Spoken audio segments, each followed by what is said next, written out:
Casual Magic has been brought to you by Cool Stuff Inc., where you can get cool stuff. Use the code CASUAL to get 5% off of your sale. And then also by Coalesce Apparel, where you can get really cool t-shirts and stuff, and use the code CASUALMAGIC to get 10% off your sale. And by Archidekt, a deck hosting website that doesn't really sell anything, but they like me and I like them, so kindly use them. And now, on to the show.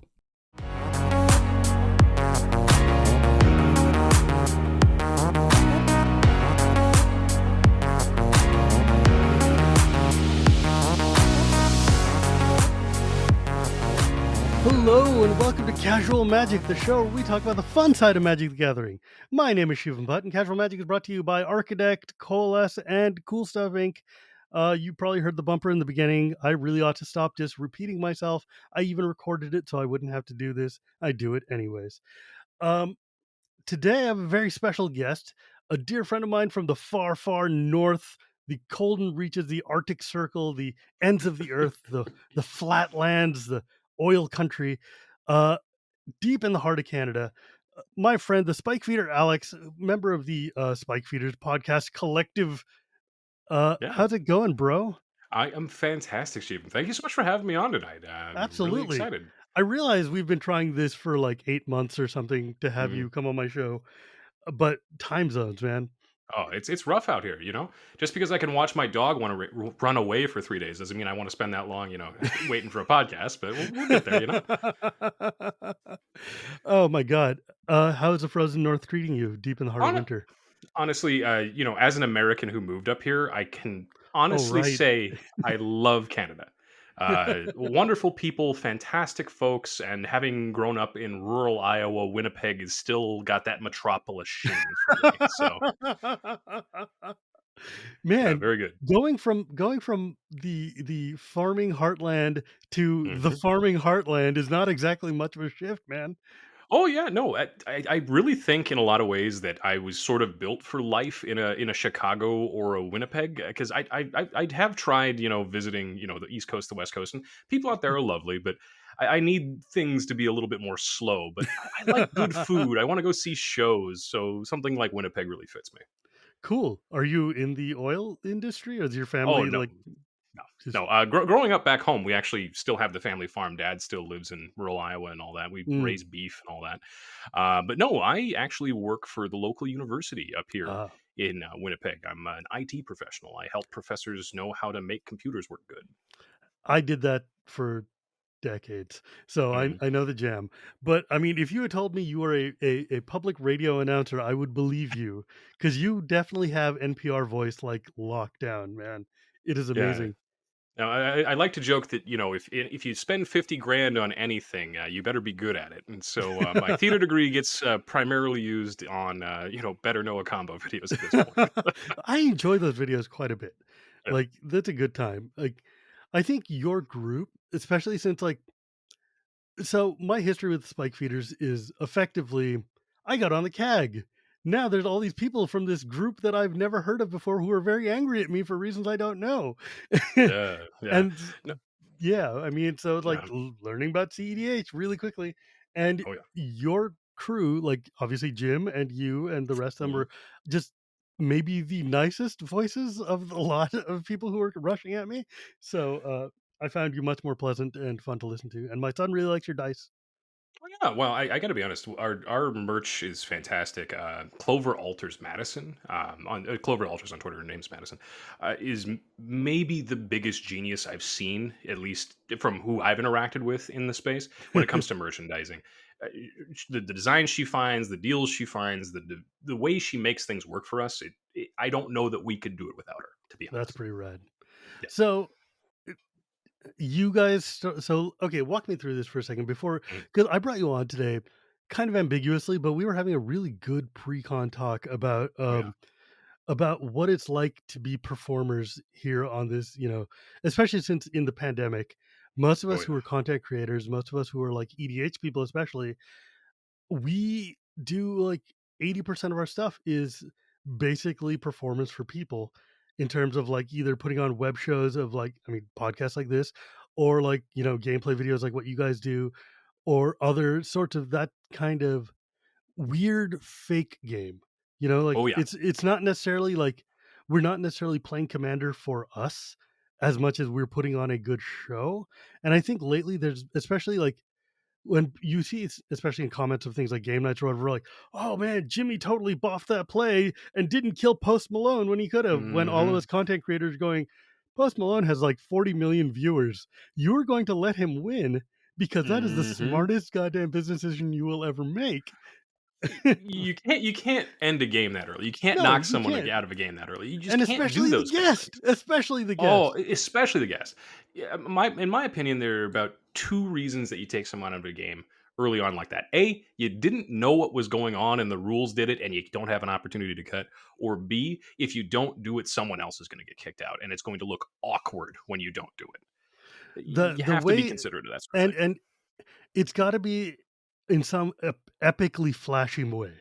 If you're Oh gonna yeah, kill the guest early, you've gotta do it in a way that's just so bombastically over the top that everybody's like, "Oh, that was rad," you know? exactly, exactly. Like if you can somehow get your 6 card combo that uses Ice Cauldron to come together, slam that button. I don't care what turn it is. I Right? want that footage. Exactly. But if it's not that cool, what are we doing here? Then let's pull back, rewind, and do it like 4 turns ago and start over because we Yeah. to make the guest look good because the guest looking good makes our show look good.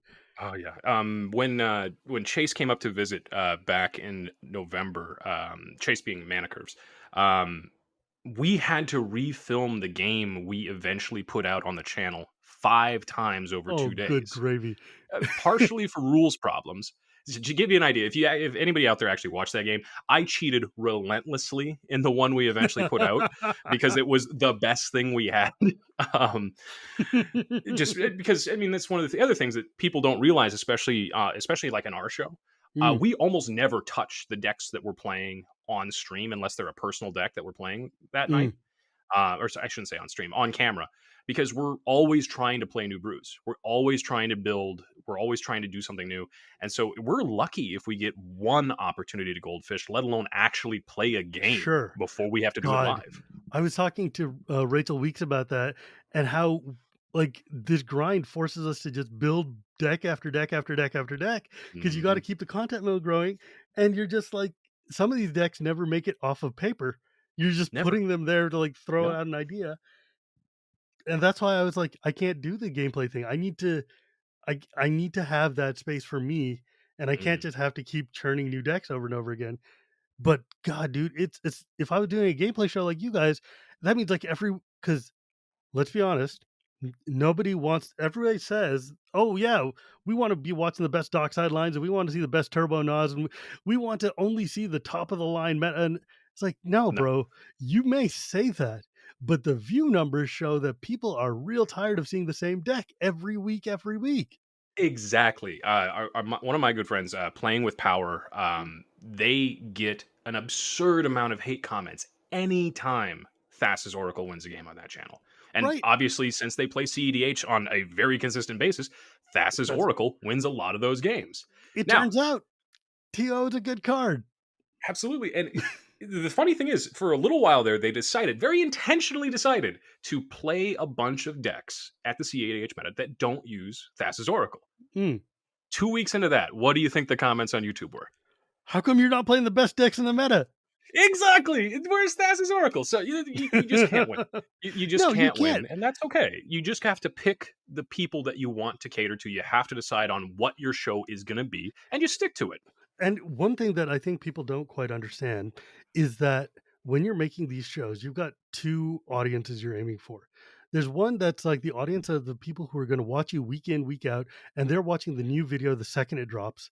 And then there's the folks who are like, oh, I've heard of this channel. Let me just go and binge like all 40 of their videos. And if they see 5 Thassa Oracle wins in a row, do you think they're going to come around for the sixth one? They're not. No, They're they're not. not. Absolutely not. They're like over. I mean, look, I watch a lot of Magic content.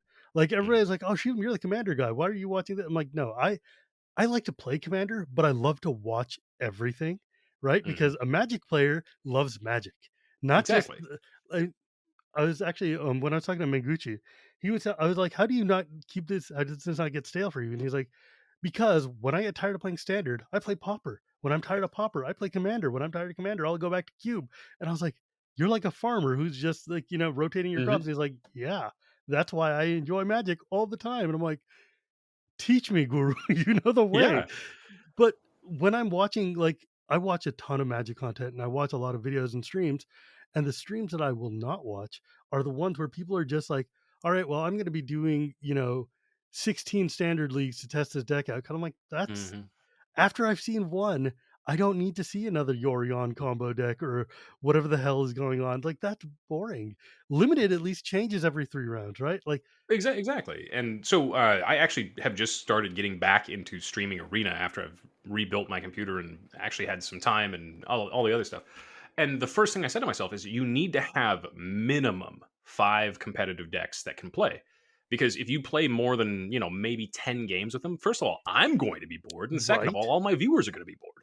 Every time I, someone's like, "Why don't you play professional Magic or, like, do tournaments or whatever?" I'm like, "Because I don't wanna spend the next 16 hours playing one deck." yeah. Exactly, and especially in paper, it's so impossible to. I mean, it's not impossible. I suppose if you have got Post Malone money, you can build any deck you want. But you can't. You gotta, be reasonable about what your economy looks like if you're actually trying to be that person. Because flights aren't going to be cheap anymore when we get back to it. No. Hotels aren't going to be cheap anymore, and so being able to have that kind of mindset is something I've always respected. The type of people that I really admired when I would go to GPs or when I would run, 5K events here locally were the people who could take a deck and learn it into its minutia. There's actually a local player. He's fairly famous in the modern scene, Nikachu. He's famous Oh, for, yeah. yeah, playing Merfolk. I know him personally. I've judged him dozens of times.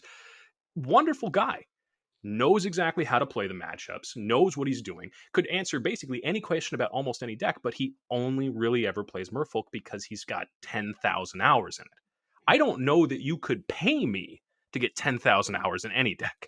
Like, Like, look, even my I've favorite got an favorite. Elves deck. That's the only modern deck that I play. I know it inside and out because I like that, and Elves is solitaire. I don't care what you're doing. If you disrupted my combo, I scoop. If you didn't, I win. Problem solved. Yeah. But, like, with Commander, for instance, there's no way I'm gonna play, like, I don't like to play the same deck back to back, let alone 16 hours of, oh my god, that's like 3 games of Commander. But, like, you know? It's just, and when you're having to make videos and make content and stuff, and this is why I changed to interview podcast, is Mhm, because I didn't want to have to and look, it's one thing to be like, okay, well, I'm making a ton of standard decks or modern deck. It's mhm, another to come up with a whole 100 card pile over and over again and not mhm. fall back on your standard tricks and your shortcuts and your heuristics and your like when we talk about things like, when Command Zone gives us like a formula like you need 16 pieces of ramp and 13, 12 wraths and whatever, they're doing that because they've had to make so many decks over so long that they have to shrink it down to formulas in order to just get the content, right? Exactly, and not only that, but they're an excellent introduction for folks to get into the game who need that help, who don't Yes. have 5, 10, 15, 20 years of experience with Magic cards, Yeah. right? You're trying to provide a framework for people who might not have that kind of framework. We don't know who these people Mhm. are. They might not be coming from Standard and Draft. They might be coming from, Legends of Runeterra. They might be coming from Arena, and so Right. they don't have those skills. Yeah. And so I've always viewed this push or this drive for rules and rigidity as being very valuable to a very specific group, Hmm. but they should never be universal principles. Yeah. I think, and one of well, the reason I even brought this up and the reason this topic came to mind is because there's been this issue that we run into in Commander a lot, especially in the community lately, where there's this notion that all of our decks are becoming homogenized and there's this push to the top and it's the content creators are driving this kind of like forced homogenization. And I'm like, well, we should not be using these people as examples. They're doing magic that is good on camera, that Yes. makes you excited and cool to look at, but it is not the magic that is going to be fun for you to play, No. right? Like, No. it's not fun if you're just sitting there doing like dockside lines all day long, or you're doing freaking like just very high powered super fast commander, because your goal when you're playing a game and when you're playing with your friends or your crew or your table or whatever random strangers at FNM is enjoyment for yourself, not Yeah. putting on a show for the audience that's not there. Well, exactly. Like what you were saying beforehand, before we started recording. A lot of people miss the part where we, as content creators, are usually sacrificing something, whether it's our time, our enjoyment, our ability to do exactly what we want because we need to fit in with the people that have scheduled us that night to make the show good. And don't get me wrong, I think people do that better and worse on different levels, but fundamentally there's always going to be that little bit of compromise, and that's not always the case with people in personal play groups. I very rarely have to pump any brakes around the spikes, for example, right? If we just get together and just jam EDH, we're going all the way out. But similarly, if I get invited onto, say, a commander stream, I usually am going to very intentionally bring something that either is flashy and weak or allows me to sort of position myself as arch enemy and ultimately lose, because that's the kind of narrative that helps the show work in addition to being good magic content. Realistically, performance is such an important part of what we do when we're doing this sort of stuff that it Mm, in a lot of ways overshadows gameplay. And in 100%. I think it's almost its own meta in its own way. And so when people say these things like, Yes, you know, absolutely.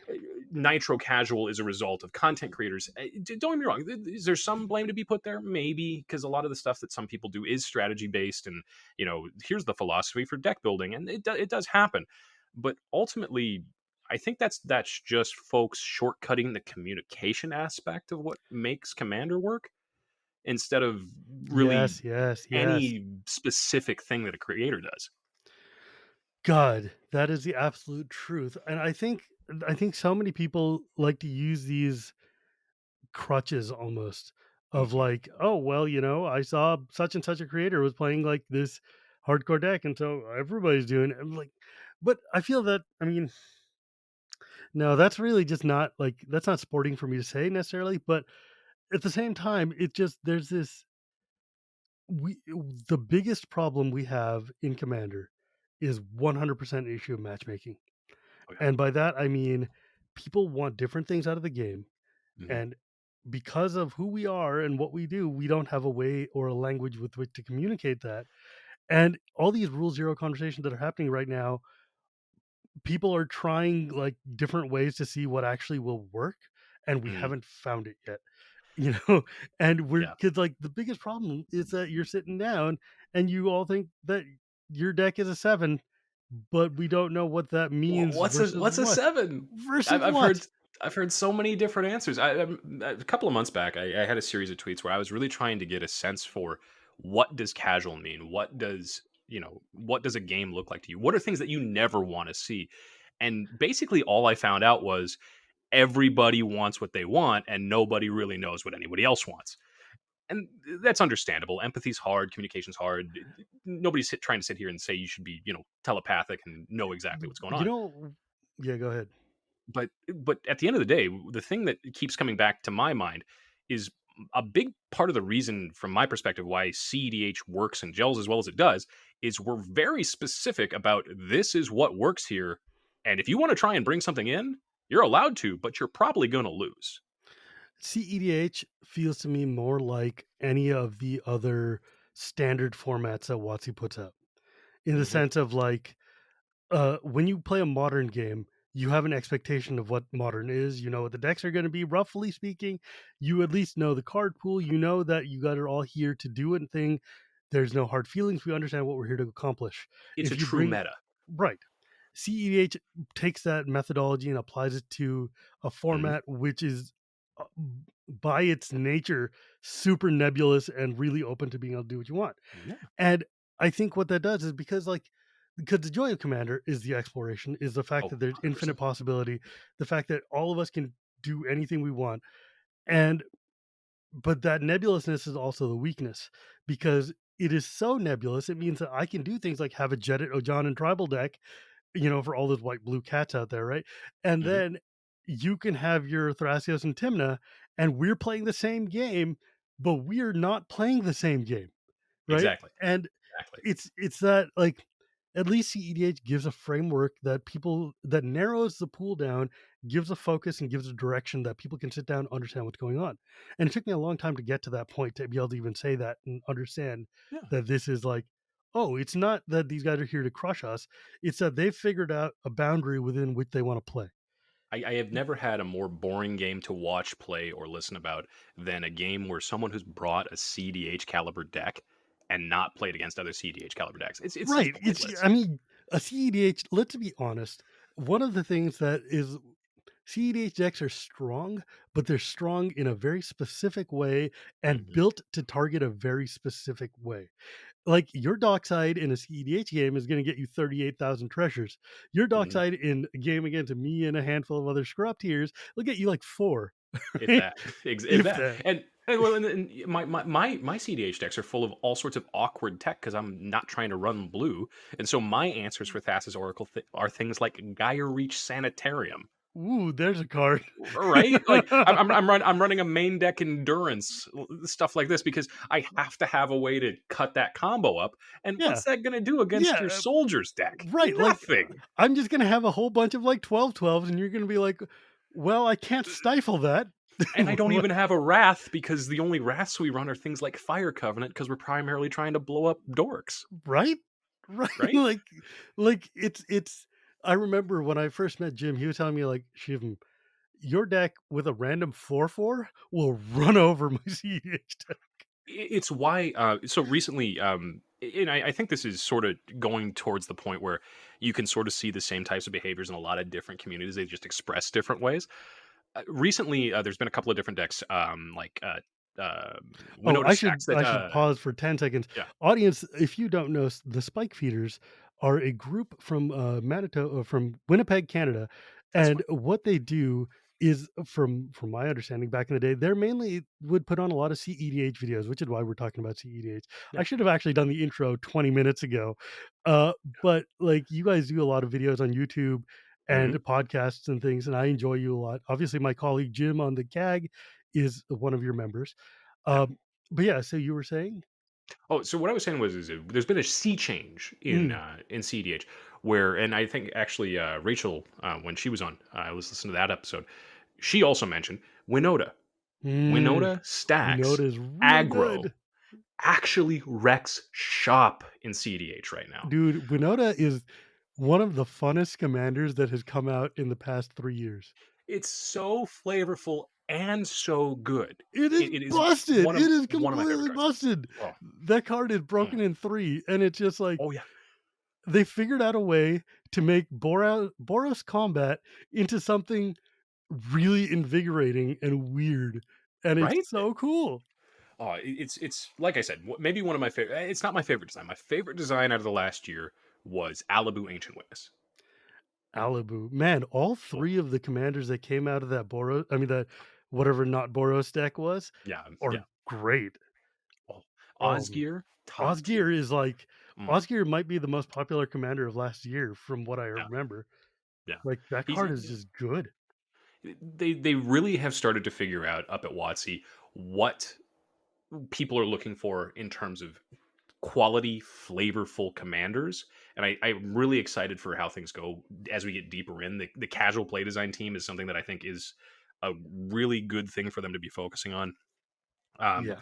but in any case, and so sort of seeing how things have shifted in CDH, we start seeing the same sort of set in their ways. Oh well, that's not CDH that you see in other communities and other things. You see it in modern sometimes where they say, oh, that's not tier one, and then it gets Mhm. 1,000 top eights.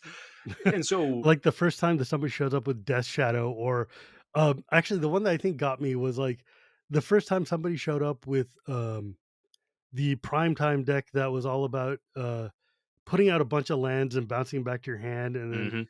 like or Amulet like Titan, yes, yes, Amulet Titan. yeah. Like, that deck caught a lot of people off guard randomly, and it's like, "Hmm," or Well, Lantern Control. Lantern Control was the bane of my existence when I used to I judge actively. I hate that deck, but I love it. I appreciate that it exists. May it never show up on a table against me.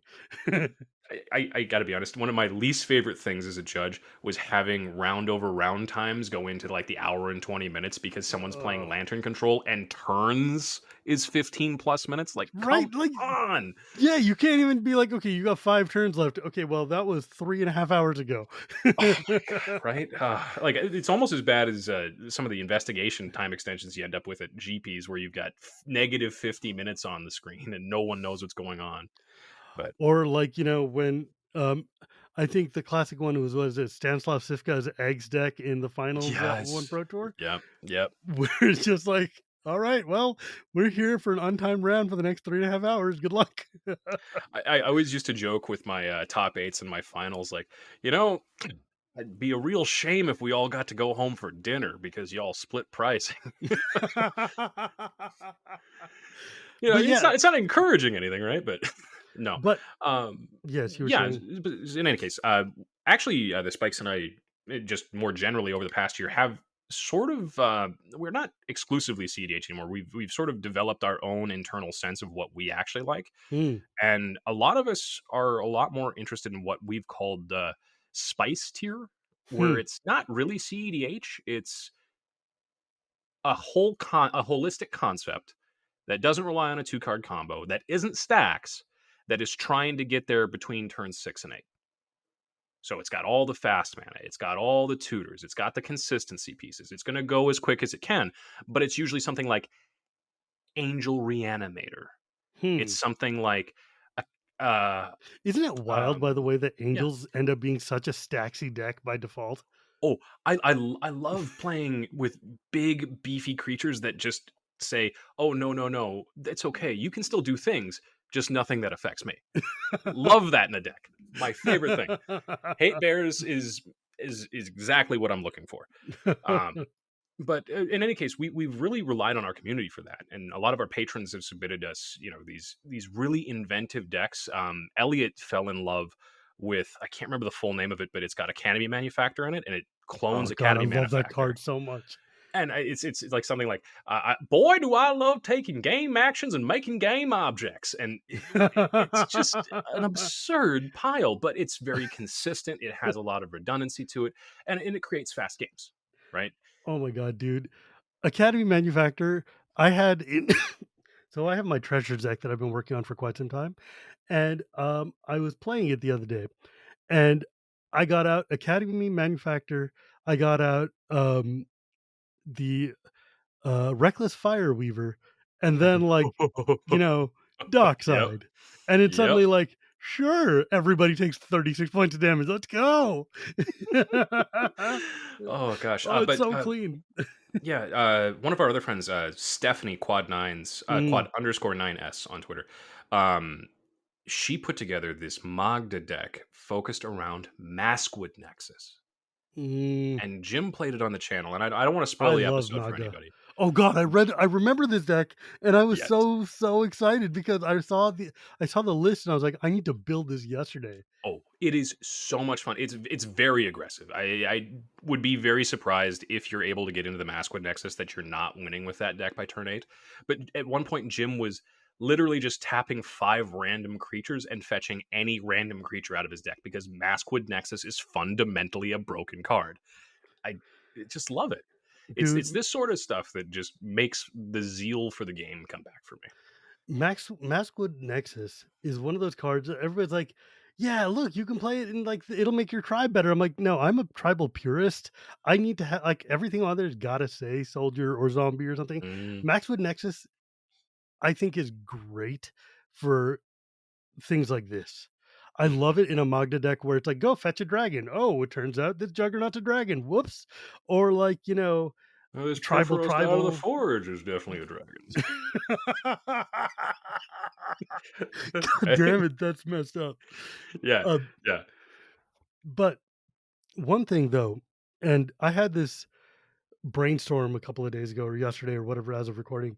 Mhm, Um, one thing I realized because in my position, especially right around the time of commander meetings, we get a lot of comments about from people who are very angry at the other half of commander, and you'll see things like I get a lot of people who are very deep rules folks for like hardcore, like optimized players from the CEDH side who are like, Mhm, all you people suck at threat assessment. You guys are just blowing up this Llanowar elf because like they attack your bird instead of attacking the guy who's got, the crazy killer thing over there. And I'm like, mhm. okay. And then the other guys are like, oh man, all these stupid pup stompers just keep coming and like killing me out of nowhere, even though like, I only have one land in play and I'm just trying to build up my Mhm. team. And I'm like, this is the same complaint. You Yep. guys are complaining about literally each other because the next sentence is, and that's why casual and CEDH Or players are so CEDH, yeah, toxic. yep, yep. And I'm like, Eh, no, you idiots. You guys are like literally just the same coin yelling at the other side. And all yeah, all it's, it boils down to, in my opinion, is just there's a gap in empathy that is structurally baked into how we talk about the game. yes, there's 100% a lack of understanding of what the fact that in Commander, there's a nebulous kind of no man's land where we don't know what the other person is playing, and we're Mhm. coming in with our preconceived notions that they're going to play a formalized game in the way we want to play, but we're not going to say anything. We're just going to have unwritten assumption that you know what I want, and Oh, when yeah. you don't do it, you're obviously the bad guy who's crushing my dreams and are ruining the game forever, and your whole community needs to be excised. Oh, yeah. That is like, and that I realized, I was like, oh my god, we're just yelling past each other about the same problem, and the problem is not the person on the other side of the table, it's that they're at the table. Yes, exactly, exactly. You are Like, at a spot where you cannot fulfill the thing that makes you happy. right, like, this game is not going to work for either of you. No amount of Rule Zero talk is gonna get you there. What we need to do is make sure that you guys who are sitting there playing emotionally, keeping grudges over games, Mhm. having your, like, Baloth tribal stuff, can find the people who want to do that, and y'all can live it up and have a great time and be like, next time, dude, I'm gonna just kill you the second you and then we can have it so that the threat assessment guys who want to sit there and make sure that every line is optimal, every mana goes used properly on every turn. At the end of every turn, I stop and I search and I fetch my land only after the other four players have gone so that I know which land to fetch. I want to make sure you guys are at the table where everybody cares about which lands they're fetching. Exactly, There's exactly. enough of us now that we can do this. And the advent of webcam commander, places like the Play EDH Discord, these spots where you can go and find people, where you can come together and have those sorts of conversations, so you're not limited by your geography, is so big and so important in Oh my god, mind. I it's so don't want to important. see this go away. I don't want to see this go away if we ever get back to any semblance of how Well, things used to be. the one thing that And blows more, my mhm, mind is that I have played more EDH during the pandemic from home than I have in the entire span before. I'm gonna be honest with you, Shivam. I quit Magic like 3 weeks before I joined the Spike Feeders. I'd sold What? basically my entire collection. I had 1 deck left, and Jim rocks up and says, "Hey, Alex, you're pretty good on camera. Do you want to come do this full time? Blah blah blah." I mean, obviously not full time. It's not like we You made that foolish. much money, but Yes. and so then, well, back into Magic I walk. But the thing I came into it with was the idea that I'm not doing this to try and get back into the same habits I had, because the habits I had were I kept running into people in the community, in my play groups, with the people I'd play with, that were just miserable Mm, because we couldn't equip ourselves with the empathy and the knowledge of what we were trying to do, right? yes. It was always a situation where, oh well, you did this so you're bad, and then be like, oh well, you did that so I can do this, and it's just this arms race of both social problems alongside game problems, and we were never using the right solutions for any of them. And so Nope. ever since I come back, a big piece for me has always been, I don't want to play games where I'm not fulfilling the needs of the people around me or my own desire to entertain. Because Right. honestly, that's the whole reason I got back into this. I like entertaining people. I like being funny. I like being visible. That's what does it for me. Most Yeah. games, I don't mind if I get my absolute butt stomped in. I Right? don't need to win. I just Exactly. want to have a good time. Exactly. And the good time we're having. Like for me, one of my things as just as a human, not even as an EDH player, is that I draw joy from watching other people having a good time, especially when I'm the one who facilitated them having a good time. If I Mhm. brought you all together and you're at my party and you're just sitting there quietly, I'm going to start getting really anxious and unhappy because I'm like, what did I do wrong? Have I not been a good host? Is there anything I Mhm. can do that will make you better or make your life better? And Do we when need I to play a game? Do I need to right, get some snacks? You know, and what is that's it? what I need to, and like when I'm playing Commander or something with someone, that's also what I want. I want to make sure that everybody I'm playing with is having. So I was on Tappy Toe Claus's stream the other day, me Mm, and Rebel and a friend of ours, and we're sitting there and jamming, and I've got like the ability to do a stupid amount of damage to people, and I'm like, I don't want to attack my friends though. It's too early in the game. Everybody is like at a decent life total, and I'm going to start just taking chunks off, and I feel really bad about attacking you. Now, some of the people who talk to me would be like, "You're playing a game, dude. You want to win. Why didn't you just win?" And I'm like, "No, the game I'm playing is that Rebel and Tappy and our friends walk away with a smile on their face. That's the game exactly, I'm playing." Like, exactly. if I win at the, I mean, I won eventually, but it was really cool. I think that was one of my favorite games I've played in quite some time. But Mhm. that being notwithstanding, if I had lost, it wouldn't have made a difference. It was still not my goal. And Exactly. And the people who are sitting there telling you, "Hey, I want to win that game. I want to play that game." They're trying to drive to improve themselves. The right. thing that they got is Like, this there's nothing wrong internal with that. goal. It's just No, not no, it's not the there's same. nothing at all wrong with being like, "Yo, I wanna play this to become a better player, to win, Yeah. to do the things." Rad. That's not the problem. The problem is when you're imposing that thought upon a group that is not here for that. Like, Yeah. same way that if I bring, soda and pretzels to our game and we're here to chill and laugh and you guys are trying to play serious time, I'm going to be the one who's ruining the experience for everybody. It's not, you guys have a plan and you have a, like, one of the games I remember the most is at PAX Kaladesh, whatever the year that was. Mhm. I was playing. I went to Mox Boarding House, and there were three dudes there who were playing a proto version of CEDH that I didn't know. I had no Sure. idea what they were doing, and they were regulars. They had a crew that played games, and I Yeah. pull out my fancy soldiers deck, my soldier tribal deck. I Yeah. sit down against the person who's playing Leovold Wheels, against a person who's playing Take All the Turns, and Yep. another person who was playing some other kind of super stacks deck, Mhm. and I'm just like, well, I play my goblin soldier, and they're like, Yeah. that's cute. And what I Yeah. Yeah. realized after that game, first off, was the most unsatisfying, worst game of Oh, yeah. Magic I've ever played because I didn't Mhm. do anything. I No, it's drew my horrible card and mismatch. discarded it because that's what Yeah. we were doing, right? But because dude, once you get that stupid puzzle box plus wheel plus Leovold, I'm like, Leopold. Yeah. Leovold worst card ever made. It's but Pretty close. But the point was they were not having fun either because No. they came here to have a challenge and have serious time magic against serious time players. And I'm just this dude who's a boat anchor that's taking them down.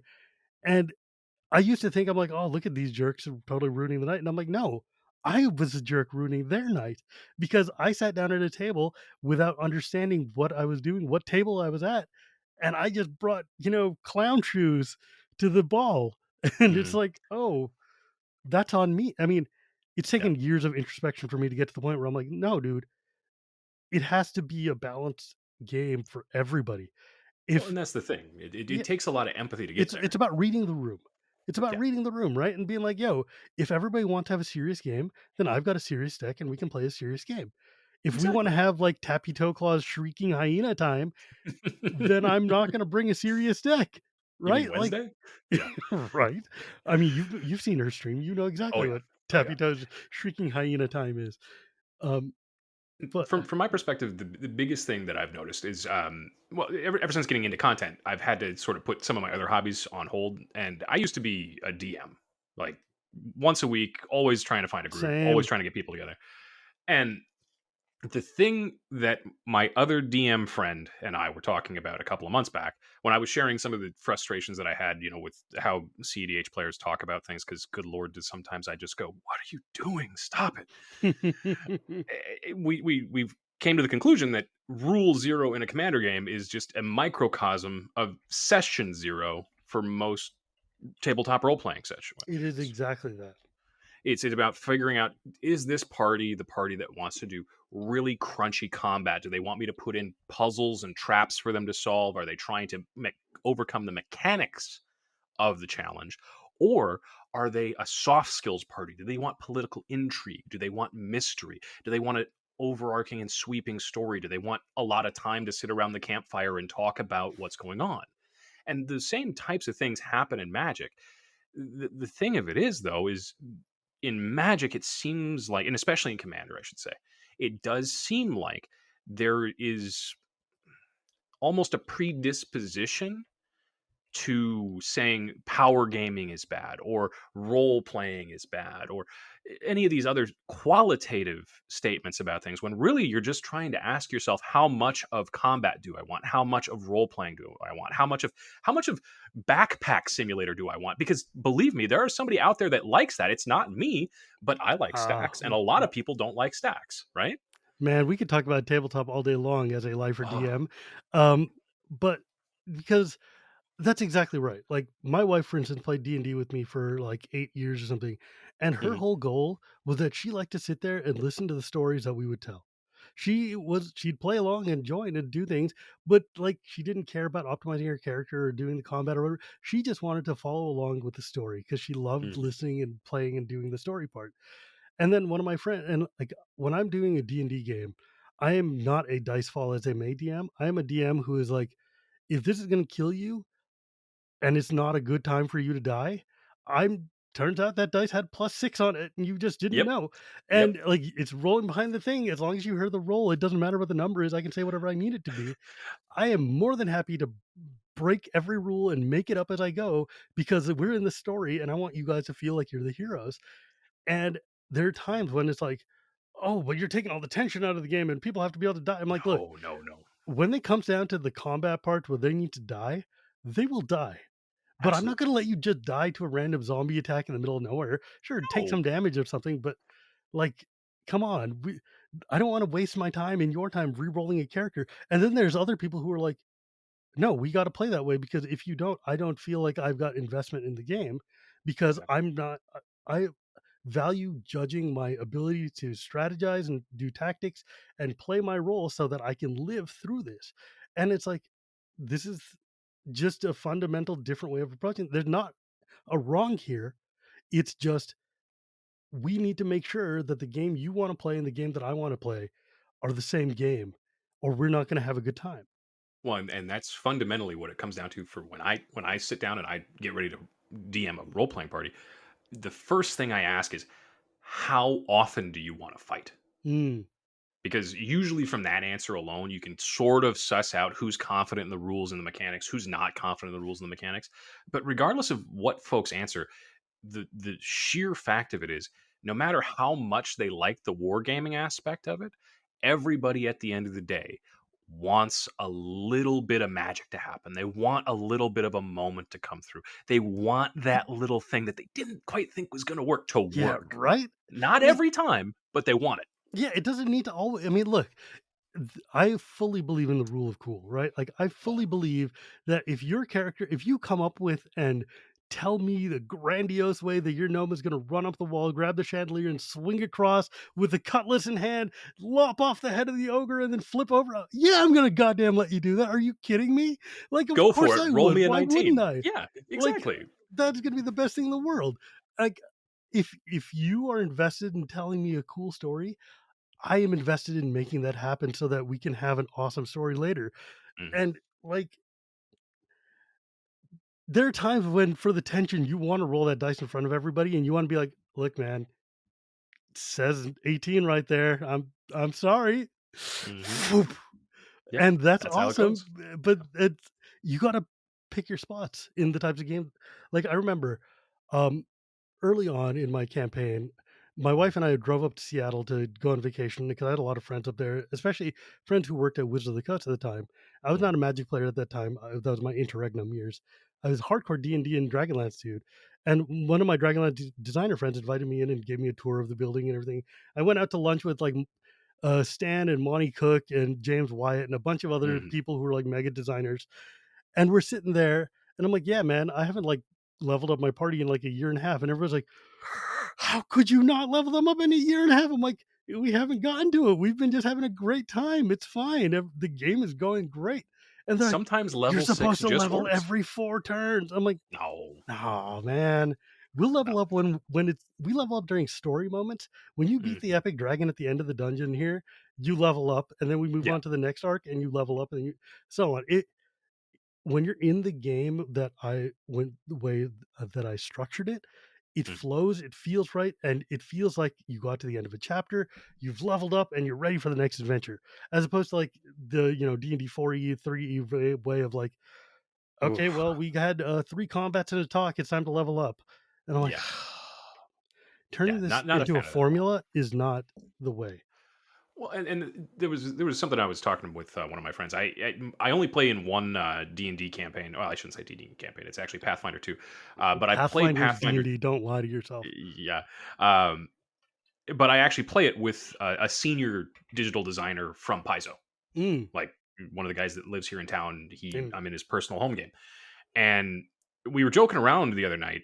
And basically, the point we came up with was one of the most perfect tabletop role playing systems would be one that's extremely crunchy, that the players have all sorts of options. They can basically do anything they want. And the Dungeon Master's Guide is just, they succeed about 70% of the time. Throw some numbers at them and keep them consistent. And those are the rules, right? Because mhm, ultimately, the game master's job is to make whatever the party wants to have happen happen. yes. Not necessarily always succeeding, but they're there to facilitate the fun. And sort of just to tie that back into Commander, one of the things that I always tried to approach my pregame talks with is what is the thing that these people are looking for? And how can I provide something to it? Sometimes it's being the arch enemy. Sometimes it's Mhm. bringing a funny deck. Sometimes it's, you know, dropping 1,000 triggers on the stack and then doing nothing with the rest of my turn. But ultimately, it's about trying to suss out from folks how can you make the thing that they know a lot about work well. Yes. Yes. What kind of EDH do you like to play? Honestly, I just like to play EDH. Hey, man. More specifically, I should say that I have probably played a lot less CEDH than people actually think I have. Mm, As a member of the Spike Feeders, I'm not entirely sure I've played double digit games of true CEDH. That being said, I really do prefer fast, upbeat, powerful Magic. Um, but in terms of the game that I want to have, it's much more about the people at the table. My ideal game is one that isn't streamed. It's just probably me, Jim, Elliot, and Jerry, and we're just slamming nonsense into each other and calling each other names and memeing the entire time. That to me, we could be playing checkers, and I'll have more fun doing that than almost anything else. yes. But fundamentally, I think my favorite game of EDH is the one where I get to play a deck that has some sort of engine in it and make that engine run. Whether that's Assemble the Legion, whether Mm, that's this new Kelsian deck that I've brewed up, where you'll only be attacked by Kelsian unless you remove things. If you remove something, I'll attack you with everything, and I've got things like Brutal Kelsian? Horde. Kelsian's the human assassin experience counters. Whenever this creature has dealt damage to something and it dies, it gets +1/+1 for each experience counter. It has vigilance and haste. It's Mardu. Where the hell is that Um, from? it's from I think Ikoria Commander products. Oh, for God's sakes. Yeah, it's basically Pinger tribal. I'll send you the list when we're done here, but I've specifically built it with this rule zero sort of. Yeah, I will not attack you with anything but my commanders so long as you follow the rules I set down, and like that's the whole thing. And I've got it chock full of like ways to punish people that break that Kelsian deal. the Oh, geez, Yeah, dude. Those are in the humans deck. yeah, yeah, yeah. And Oh so my it's God, for it's God's it's sake. stuff like Gorgon's head, Basilisk collar. I've got an archetype of finality in it, and but the idea is unless you start messing with me, we're very professional. The assassin has a target. That's the whole deal. But as soon as you mess with my stuff, That's a very good n- Bane voice, by the oh, thank you. way. Um, and so that's the kind of thing I like to do. I like to present alternatives to we're just slamming things in, whether that's by personality or by Mm, gameplay or whatever it is. like, for me, I think my ideal game of Magic, I mean, of Commander, well, really any Magic, is where I just get to put a whole ton of lands into play and then Mhm. play just gigantic things. Oh, yeah. Like, I mean, I love engines, I love playing Breya decks and stuff where I can accidental into infinites. I love Mhm. accidentally into infinites. That's one of my favorite things to Mhm. do is like, "Oh, I didn't realize these 2 cards work in this way, and I guess I just win." But Mhm. really, my joy in life is dropping a 6/6 for 6 and being like, "You can't do anything about this because it's got some absurd text on it, Yeah. but it's just gonna hit you a lot and take chunks off your life." That's all I You want in you life. you just Just want a bunch of carnage tyrants is what I I'm just hearing. want, yeah, you know what? My life is good when I've got an Avenger of Zendikar and a Craterhoof Behemoth, and it's Mm. just coming to town. There's good, clean magic. There's no shenanigans. There's nothing hidden. You know Yep. exactly what's going to happen. And if you fog me, well, I'm screwed. But guess what? It's all on the table. Like Exactly, my hand exactly. should be empty pretty much all the time. Mhm. Well, and I've known in the past that you've, expressed a distaste for things like, hand attack or, control loss effects, right? There. Well, I mean, there's more specific than that because, like, Sure, sure. I do. I hate having things countered. Like, not gonna lie, that makes me Okay. saltier than anything in the world. I accept that it is a thing that happens because Mm, you have to stop me. That's the game. Like, you mm, can't just let me win. But it just feels like I feel like there's a, and this is like one of those old fuddy-duddy, really in character moments where I'm like, it doesn't feel like a pure game of Magic if my yeah, yeah. wizard hasn't summoned creatures and your if my wizard summoned creatures and yours didn't, it feels wrong. Like your Mm, wizard should also have a pile of creatures, and we should have a sure. good, honest battle in the face, and whoever acts as the bloodiest at the end of the day wins the game, right? Like None of this dishonest none of counter this, like, spells. reading out of my book and casting spells and rememorize. No, no, no, no, no, Yeah, no. If I can't see you in the eyes when I run you over with my mammoth, it has not worked out. Like in D&D, I am a barbarian. I like sure. sneak in the door by dragging the door behind me after I break it, you know? like it's the Tracy Hickman way of saying like always be moving forward. Yes. Just keep attacking, keep going, bust through the next door. Yeah, But and so when you yeah, talk about stuff like that, the thing that stands out to me is you have a very well developed idea of what you don't necessarily want to go up against. right. And to me, that's almost as important as knowing what you want to do. Yes. Because if you can't adequately explain, "Hey, I want to avoid this," you start running into problems, Mhm. right? It's And good to for know yourself because once you understand Mhm, what your proclivities are, it is much easier for you to sit there and build decks. A, don't do that, and B, get yourself out of positions where you have to, like, you don't want to end up in a game that you don't like. Toby Elliott likes to say, "No magic is better than bad magic," which is to say, get up off the mhm, table and leave. Find a different thing to do with your time rather yeah. than suffer for the next 2 hours in a game that you don't want to be in. Right? Exactly. Like, Well, and that's why I usually say when I sit down with folks is the only thing that will really tilt me off the face of the planet is slow play. If mm. I can figure out your lines based on what you're agonizing over and you still haven't done it, please just do it. Even if you punt, even if you slow play, we can go back. That's fine. Just don't slow play me. That's all I ask. Like, for me, it's just like, if you exsanguinate me, I'm okay with that. You've blown me out, you've cast a ton of mana, you've drained me of my life, game's over, shuffle up next. If you Torment of Hailfire me, which is fundamentally the same card, I hate it. It isn't though, Because because it doesn't necessarily kill you. right, that's what my hate is. My hate for that card is because it wastes your time. It says, "Hey, you have to sit there and now decide which of your children gets to live and die. You have to sit there and decide, Mhm. do you have cards to discard? Do you have is the math going to work out?" Because it gives you that sliver of hope, but it's not hope. It's just like It's more suffering more because suffering. even if you live, you've got what? You've got nothing. 2 lands? Yeah, A creature? What are you it gonna do with that? it is it is absolutely the most frustrating way to play a game of Magic. And I'm like, I Mhm. don't want to get up from the table and hate that I spent the last 2 hours playing.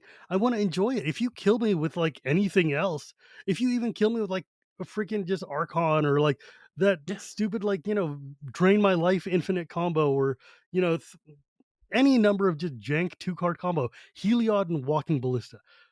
Oh. Fine. I get it. Whatever. I died. Shuffle up Mhm. next. Yeah. But if you're going to sit there and make me choose my own death one step at a time, like, screw this. Yeah. That's insulting. That is Yeah. just insulting to me.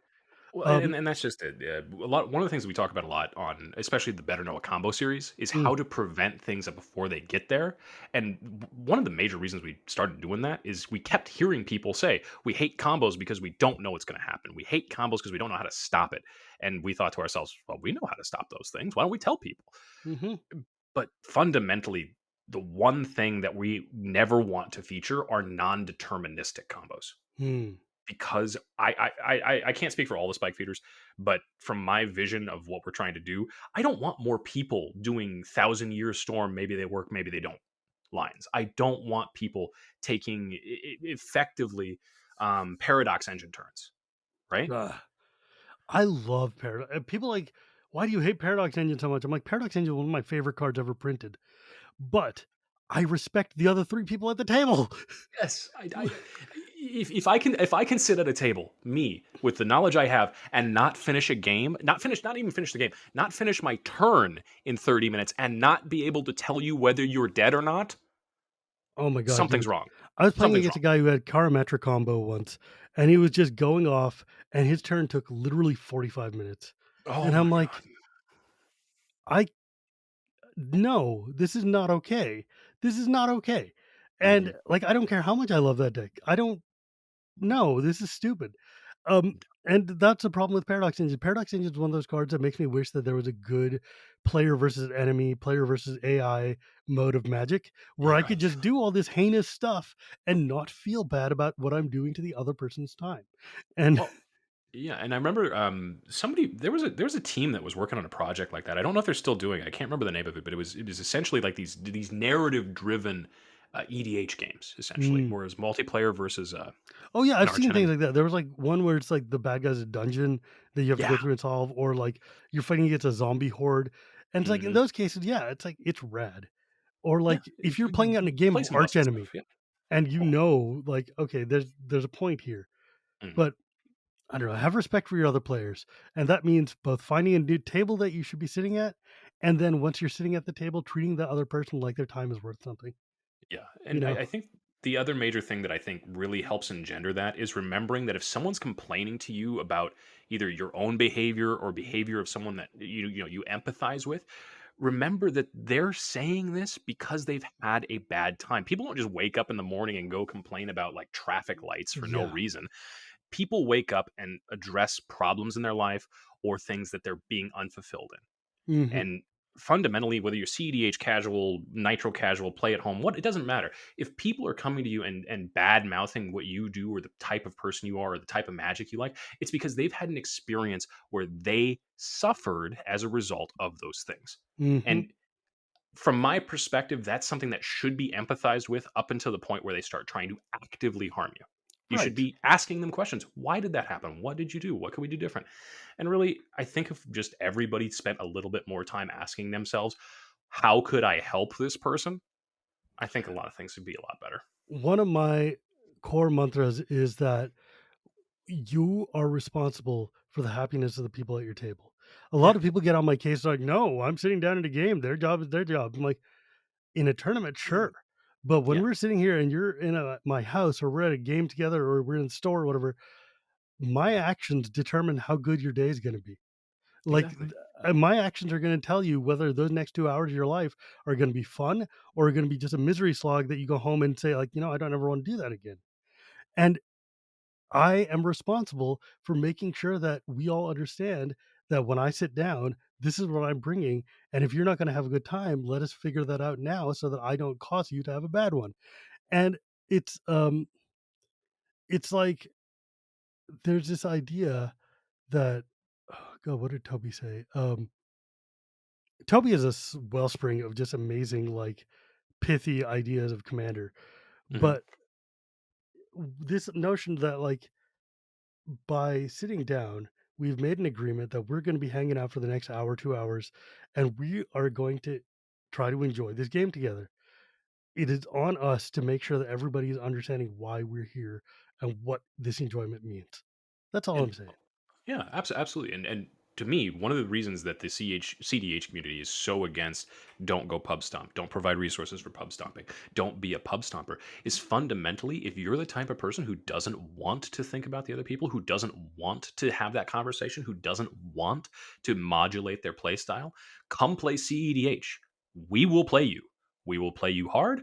We will make sure that you have a good time as best you can. And you don't really have to care that much about our personalities or anything Hmm. like that. You can leave it on the table. But that's not the deal anywhere else. No, it's not. It's like, It, look, it- man, if you play Cursed Totem at your average casual Magic table, people are going to be very like crunchy at you. and But rightfully so. And rightfully so, because it's fundamentally in my opinion, one of the biggest demarcation lines between casual, no matter what you're doing, and CDH, no matter what you're doing. I wouldn't say CDH, competitive, I should say, sure, is what is the type of removal you think you need to win the game? And I right, really do think that most casual players stop at creatures and most competitive players start at everything. yeah. And No, it's like, are you running stifle effects and disallows in your deck? Right? yes, Like, exactly. are you the type of person who's going to stifle a fetch land from him going off? Like, if you are, maybe this table's not for you. Maybe that one is, right? Yeah, Like, exactly. it's like when you look at Oppo Agent, are you the type of person who's going to flash it in against their evolving wild? Right? Like, if you Don't are, get me wrong. I have been a sweaty Magic player in the past, but I swear if anyone ever flashed in an opposition agent against my land tutor, whew, that would be that would be some stuff right there. there I will be don't know that I words. could handle that. Yeah, no, I would have some definitive looks to send that person, and so it's really to me that's the core of it is why are you taking those actions? Why have you teched in these things into your deck? Because nobody puts a nature's claim into their deck because they're just really dedicated to efficient naturalizes. That's not a thing. I put it in And because it was the one that was on my table closest to the deck. well, that's fair. Although this new Boseiju is probably going to be Oh my god, replacing that. Boseiju, look, let's be honest for a second. Boseiju, Mhm. who Stone Reigns all, is going to be in every single green pipped deck from here to the end of time because it is free. It Because might be a $50 rare. it might be the best card they've printed since Smothering Tide, right? Like, Yeah, yeah. it might be the best Um, commander card since freaking not deflecting swat, whatever the blue counter spell is. mhm. It is maybe the best card ever printed for CDH since Dockside.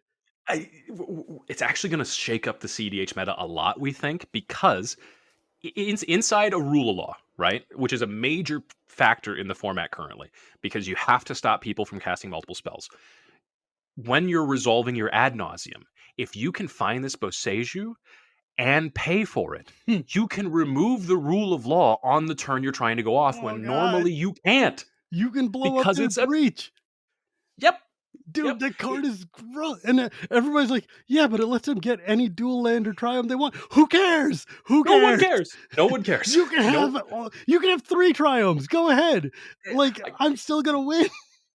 still good at twice the price is all Oh I'm going my to say god, about that. dude. The fact that it's a land that comes into play untapped, and then that's the baseline. That's the baseline is that it's a free goddamn land.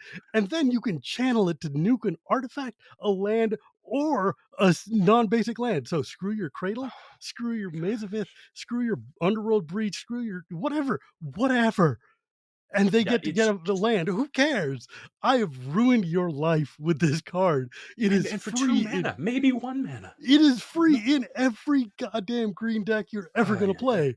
yeah, yeah. It is And I hate that it's an auto include in a lot of I ways, am but almost concerned I am deeply concerned about this card.